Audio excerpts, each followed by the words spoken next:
Менин суроом мындай. Менин апам кичинекейимде каза болгон. Жол кырсыгынан. Апама 5 вакыт намаз окуйм. Окуган сайын апама дуа кылып турам. Саар кеч теспи тартып апама хадия кылам.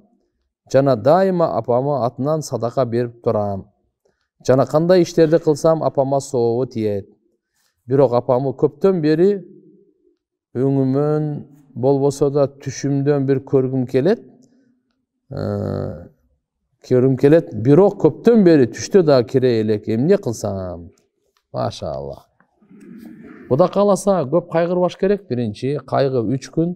Имандуулар эртеби кеч баары чогуу бейиште бирге болот. Аталар, бабалар имандуу болсо, балдарын кошо ошол жака бириктирип коет, кошуп коет Алла Таала. Бала чакалары болсо, ата-энесин бири-бирине зуррияттарды Алла Таала иман эле болсо, Алла Таала бейиште чогуу кылат. Бүгүн кичине вактынча азыр ажырашуу бар. Ошого иншалла сабыр кылып, жакшы иштерди кыла бериң. Иштердин баардыгы соого кете берет.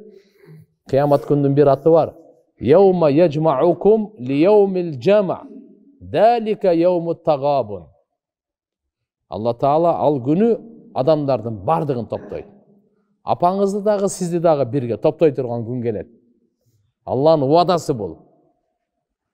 Бардык Алла субхана ва таала алгачкылар кийинкилерди баарыбызды топтойт Алла Таала. Жете атаң кошо топтолот. Көрөсүн жете атаң. Бу дүйнөдө көрбөй калдың го? Кыжалат болбо. Жетебентен көрөсүн. Иманды болсо көрөсүн. Иманы жок болсо көрбөйт. Жети неберең бу дүйнөдөн кете бересин, бирок баарын көрөсүн. Эгерде чыккан болсо иманды бардыгы. Сахабаларды көрөбүз, Абу Ханифаны көрөбүз, Бухарини көрөбүз, Абу Бакырды көрөбүз, Умарды көрөбүз, Усман, Али, кимдерди гана көрөбүз. Иншалла дейли. Алла Таала ошо күнгө жеткирсин. Үмүт менен. Пайгамбарларды көрөбүз. Юсуп пайгамбар кандай болду экен? Азыр айтып атат. Ибрахим пайгамбар кандай болду экен? Мухаммад алейхиссалам. Гап жок да. Мынакей Кудай кааласа, "Yawma yajma'ukum li yawmil jam'." Алла Таала кыяматтын атын "Yawmil jam" деп айткан. Топтой турган күн. Бардыгын. Албетте имандуулар өзүнчө топтолот, кафирлар өзүнчө топтолот. Ошондо иншалла Кудай кааласа апаңызга көп кыжалат болбоңуз. Албетте апаңыздын дагы мен бир амал кошо айта кетейин. Апаңыздын достору, апаңыздын туугандары менен жакшы мамиледе болуң.